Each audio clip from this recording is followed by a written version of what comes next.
Assalamualaikum warahmatullahi wabarakatuh. Perkenalkan, nama saya Oprin Muhammad Gilang dengan NIM 2103015105 dari kelas 2C mata kuliah Matematika Diskrit. Yang pertama itu saya menjelaskan tentang bubble sort. Algoritma sederhana untuk pengurutan sekumpulan data dengan membandingkan sekaligus menukar data kalau pengkondisiannya bernilai true dari nilai n dengan nilai n plus 1. Selanjutnya ada konsep algoritma bubble sort. Pertama-tama, kita harus paham dulu konsep algoritma bubble sort. Yang harus ada dalam algoritma ini adalah koleksi data yang akan kita sorting atau kita urutkan angka-angka seperti ini: 5, 2, 4, 1, 7, 6, 9, 3, dan 8.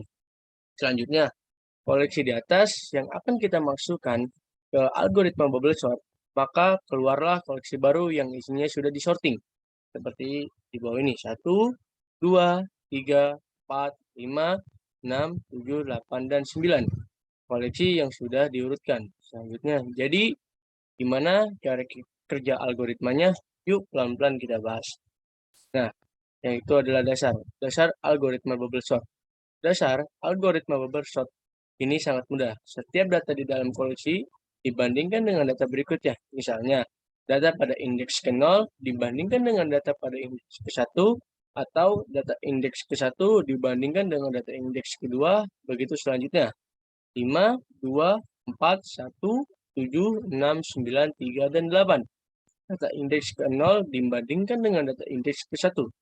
Tujuannya, membandingkan data-data tadi adalah untuk memastikan urutan di antara kedua data tadi sudah sesuai atau tidak. Misalnya, kalau kita ingin mengurutkan dari kecil ke besar, maka urutan yang benar untuk data indeks ke-0 dan ke-1 adalah 2 dan 5. Tapi, kalau kita ingin mengurutkan dari besar ke kecil, urutannya adalah 5 dan 2. Tinggal pilih aja sesuai kebutuhan. Anggap saja kita ingin mengurutkan dari kecil ke besar, maka urutan datanya harus dibuat dari 5 dan 2 menjadi 2 dan 5. Proses ini disebut swap atau menukar.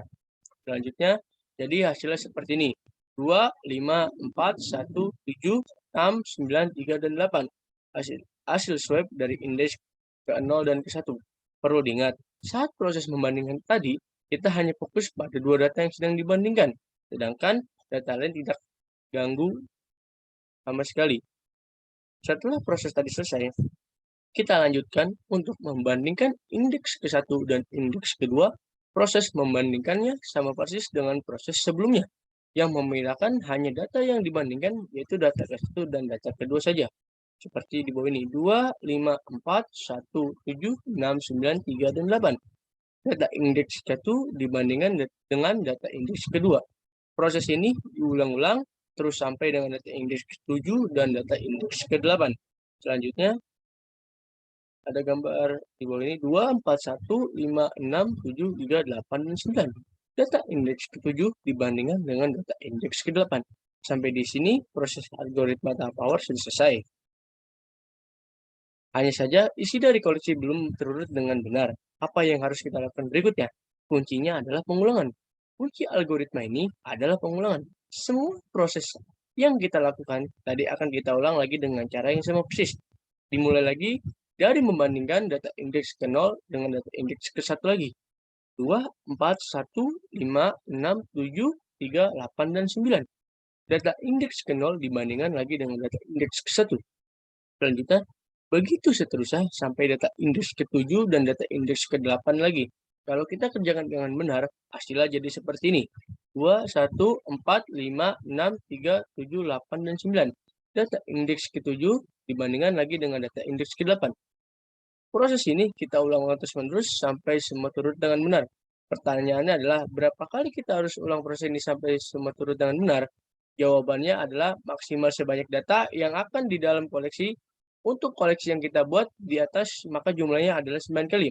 Kalau kita sudah mengulang proses ini sebanyak itu, maka dijamin akan terurut dengan benar. Selanjutnya, dan untuk penjelasan di atas adalah penjelasan program pada Java menggunakan NetBeans. Dan untuk penjelasan kompleksitas slide selanjutnya, untuk angka pada kompleksitas tersebut adalah angka pada program Java yang saya buat. Dan untuk angka pada program Java, angka yang saya buat tidak berurutan. Dan angka pada kompleksitas di bawah slide ini adalah angka berurutan yang saya buat. Selanjutnya, yaitu kompleksitas algoritma bubble sort. Kompleksitas algoritma bubble sort dapat dilihat dari beberapa jenis kasus, yaitu word cache, average cache, dan big cache. Selanjutnya ada kompleksitas bubble sort.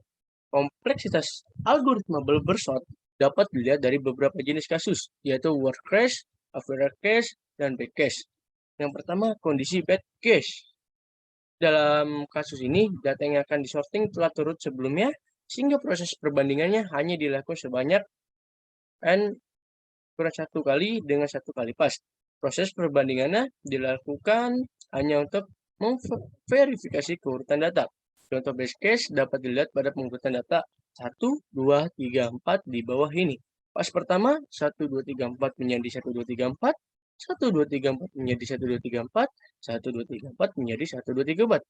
Dari proses di atas, dapat dilihat bahwa tidak terjadi penukaran posisi satu kali pun. Sehingga kita dilakukan pas selanjutnya, perbandingan elemen dilakukan sebanyak 3 kali. Proses perbandingan pada kondisi ini hanya dilakukan sebanyak n per 1 atau 1 kali.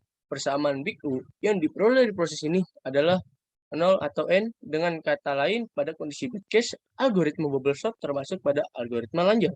Selanjutnya, kondisi word cache. Dalam kasus ini, data terkecil berada pada ujung array. Contoh word cache dapat dilihat pada pengurutan data 4, 3, 2, 1 di bawah ini.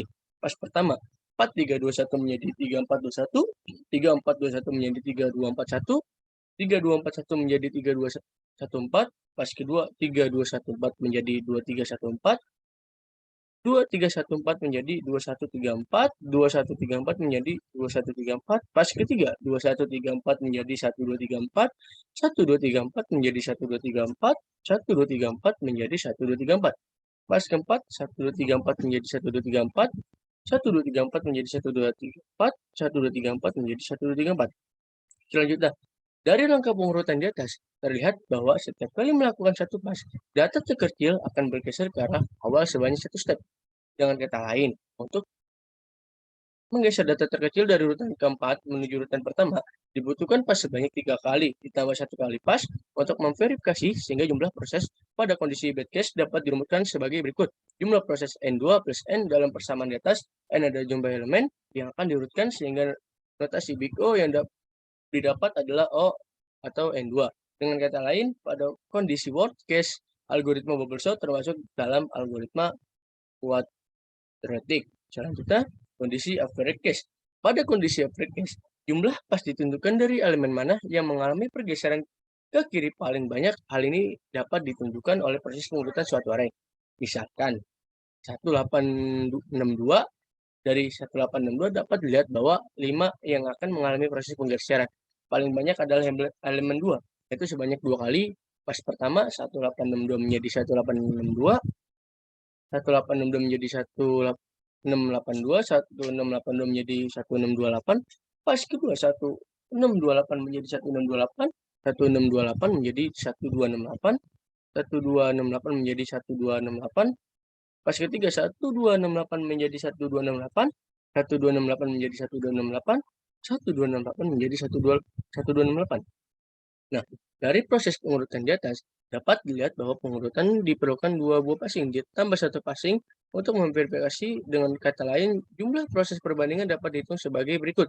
Jumlah proses X2 plus X dalam persamaan di atas, X adalah jumlah pergeseran terbanyak dalam hal ini, X tidak pernah lebih besar dari N. Jadi, dapat disimpulkan bahwa notasi BICO-nya adalah ON2. Dengan kata lain, pada kondisi average case, algoritma bubble sort masuk dalam algoritma kuadratik. Terima kasih, sekian dari saya, kurang lebihnya mohon maaf. Assalamualaikum warahmatullahi wabarakatuh.